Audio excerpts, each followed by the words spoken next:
Good morning বন্ধুরা, সকলকে জানাই একটা নতুন ব্লগে অনেক অনেক শুভেচ্ছা। দেখো বন্ধুরা, সকাল সকাল আমি চলে এসেছি রান্নাঘরে। কিসের জন্য দেখতে থাকো। চারিদিকে অন্ধকার কুয়াশাচ্ছন্ন, তার মধ্যে যদি হয় নলেন গুড় কিংবা খেজুরের গুড়, কেমন বলো তো? চলো সেই জিনিসই আজ একটা তৈরি করে দেখাচ্ছি তোমাদেরকে। সকাল সকাল রান্নাঘরে আমি তৈরি করতে চলে এসেছি খেজুরের গুড়ের পায়েস আর রুটি। চলো পায়েসটাকে কি করে বানাচ্ছি সেটাই তোমাদের দেখায়। গরম কড়াইয়ে ঘি দিয়ে কিছুক্ষণ তাতাতে দিলাম। কড়াইটা কিছুক্ষণ গরম হয়ে ঘিটা সুন্দর স্মেল দিতে শুরু করেছে। সেই সময় আমি দিয়ে দিলাম 1 বাটি মতো সিমুইয়ের পায়েস। সিমুইটাকে ভালো করে লাল লাল করে ভেজে নিতে হবে। দেখো, লাল করে ভাজলে কিন্তু খুব সুন্দর খেতে হয়, কাঁচা কাঁচা থাকে না। আর কি বলো তো বন্ধুরা, এর মধ্যে তোমরা নিজেদের মতো ড্রাই ফ্রুটস দিতে পারো। আমার কাছে শুধু কাজু ছিল, সেই জন্য আমি কাজু দিয়েছিলাম। আর কি দিয়েছিলাম, আর একদম টাটকা গরুর দুধ। কি বলতো, কোনো জল মেশানো ছিল না, খাঁটি গরুর দুধ। আর হ্যাঁ, দুধটা আগে থেকেই ফুটিয়ে রেখেছিলাম, কেননা তাড়াতাড়ি করার জন্য। এদিকে তো আমার ছোট বাচ্চা আছেই, ঘুম থেকে উঠে বললে আমাকে আর কোনো কাজ করতে দেয় না। সকালে তো ঘুম থেকে উঠে কিছুই করতে দেয় না, মানে কোলের মধ্যে চুপ। আচ্ছা বন্ধুরা, তোমরা এই শীতের সকালে কি খেতে ভালোবাসো? কি কি রান্না তোমাদের বাড়িতে হচ্ছে অবশ্যই কমেন্ট করে আমাকে জানিও। আমার সকালের মেনুতে ছিল নলেন গুড়ের পায়েস আর রুটি।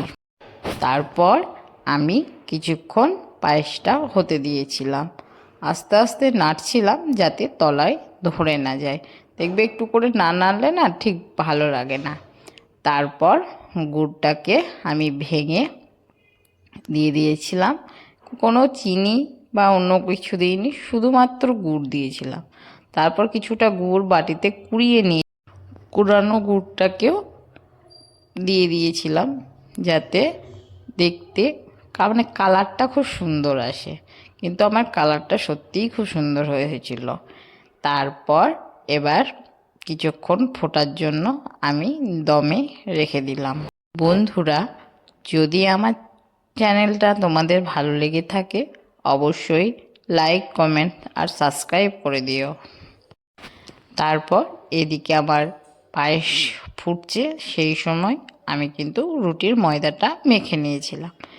এবার রুটিটা আমি করব, যেহেতু পায়েসটা ওই দিকের গ্যাসটায় বসিয়ে দিয়েছি, এবার রুটিটা আমাকে এদিকে করে নিতে হবে। দেখো বন্ধুরা, একের পর এক কিন্তু আমি রুটি করতে বসিয়ে দিয়েছি আর পায়েসটা নাড়ছিলাম, কেননা তলায় জ্বলে গেলে আর ভালো লাগবে না, ধোঁয়াটে গন্ধ আসবে, সেই জন্য ভালো করে নেড়ে নিচ্ছিলাম। তারপর এদিকেও রুটিগুলো হয়ে আসছিল একে একে। তোমাদের বাড়িতে কি কি দিয়ে রুটি খাওয়া হয় অবশ্যই আমাকে একটু কমেন্ট করবে, তাহলে সেগুলো আমিও বানাতে। আমার এটা কিন্তু খুব পছন্দের খাবার। তোমাদের কার কার পছন্দ এই খাবারটা অবশ্যই জানাবে। তারপর দেখো, আমার রুটিগুলো কিন্তু আস্তে আস্তে ফোলানোর চেষ্টা করছিলাম যাতে সুন্দরভাবে ফুলে যায়। আর হ্যাঁ, অবশ্যই কিন্তু একটা সাবস্ক্রাইব করে দিতে হবে, ঠিক আছে? চলো, আমার রুটি পায়েস দুটোই কমপ্লিট হয়ে গেছে। এবার তোমাদের দেখাবো আমার ফাইনাল খাবার। তোমরা যদি খেতে চাও অবশ্যই আমার বাড়ি চলে এসো।